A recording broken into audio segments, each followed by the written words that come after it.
1 अप्रैल 2024 की देर रात एक अज्ञात अपराधी ने मांडर थाना क्षेत्र के झिझरी पंचायत के सकरपदा गांव में चाकू मारकर 2 व्यक्ति को गंभीर रूप से घायल कर दिया, जिसमें इलाज के दौरान एक व्यक्ति सलमान अंसारी की मृत्यु हो गई तथा दूसरा व्यक्ति गंभीर रूप से जख्मी है।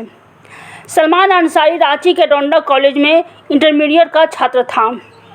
इस कांड के उद्भेदन हेतु वरीय पुलिस अधीक्षक के निर्देशन में पुलिस उपाधीक्षक खिलाड़ी के नेतृत्व में एक छापामारी दल का गठन किया गया।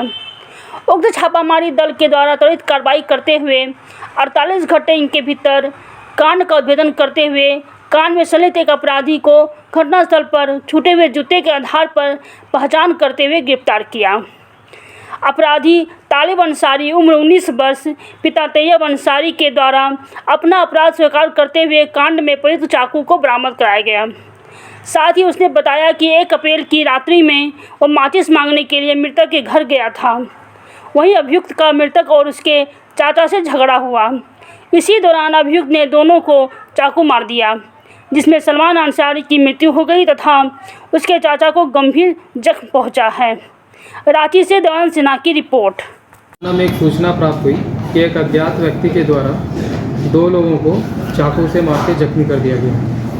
उसके तत्पश्चात जो जख्मी थे, एक का नाम सलमान अंसारी है जिनकी हॉस्पिटल में मृत्यु हो गई थी और दूसरे को हल्का जख्म आया था और उसके बाद वो डिस्चार्ज हो गए थे। इस केस में अज्ञात व्यक्ति कंप्लीट ये ब्लाइंड केस था, तो एक टीम का गठन किया गया। टीम को पुलिस उपाधीक्षक खिलाड़ी अपने नेतृत्व में लीड कर रहे थे और साथ में थाना प्रभारी मांडर और पुलिस निरीक्षक मांडर एवं अन्य लोग उपस्थित थे।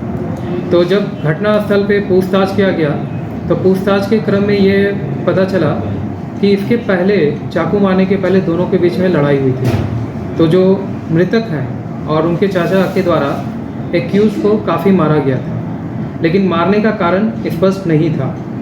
तो फिर हम लोग आगे भी जाके और पूछताछ किए तो बाद में पता चला एक ऐसा रेलवे ट्रैक के का जगह था जहाँ कीर्तन हो रहा था और कीर्तन में लोगों द्वारा बताया गया कि हाँ, रात में एक व्यक्ति आया था जिसके सर पे काफ़ी चोट थी और वो रो रहा था कि मुझे बचाओ बचाओ। तो हम लोगों को लगा, हम लोगों ने ट्रैक को फॉलो करते हुए टीम आगे गई तो एक ग्रास का फील्ड था। उस फील्ड में देखे 2 जूता है जो कीचड़ में और उसमें ब्लड ड्रॉप्स भी है। तो ये आशंका जताई गई कहीं ना कहीं ये जख्मी व्यक्ति जो अभी एक्यूज्ड है वो वहाँ रात में रहा होगा।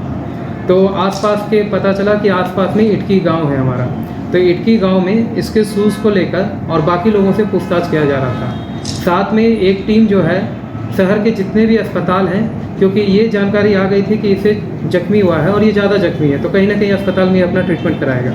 तो एक टीम जो है सारे अस्पताल में निरीक्षण कर रही थी कि उस रात या अगले दिन सुबह इसमें कोई व्यक्ति ऐसा आया है जो उस गाँव से बिलोंग करता है और जख्मी है। तो बाद में हम लोगों को ये भी पता चला कि सदर अस्पताल अपना जमशेदपुर रांची में वो अपना ट्रीटमेंट कराया है। तो इटकी गांव में इसके जूते को देखकर सबसे पूछताछ किया जा रहा था और साथ ही साथ अपना जो एक ह्यूमन इंट है उसको यूज़ कर रहे थे हम लोग। तो हम लोगों को पता चला कि हाँ, 4-5 व्यक्ति हैं इस गांव में जो इस तरह का शूज़ पहनते हैं। तो सभी व्यक्तियों का एक सत्यापन किया गया तो उसमें धीरे धीरे ये पता चला कि एक व्यक्ति ऐसा है जिसको एक्सीडेंट हुआ है और उसको काफ़ी गंभीर चोट आई है जो इलाजरत है। तो हम लोग की शंका कंफर्म हो गई कि वो व्यक्ति यही होगा।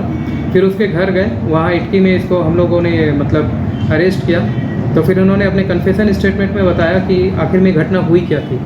तो इनका कहना था कि वो और उनके 2 दोस्त हैं, जुल्फान और जुल्फान का एक फ्रेंड, तीनों कनविट्टा गांव में गए थे। कनविट्टा गांव से जब ये वापस आ रहे थे तो उसी दौरान ये सकरपदा में माचिस लेने के लिए उसके घर गए थे। तो माचिस के चक्कर में उन्हें लगा ये चोर है, तो वो दोनों तो भाग गए, ये वहाँ था।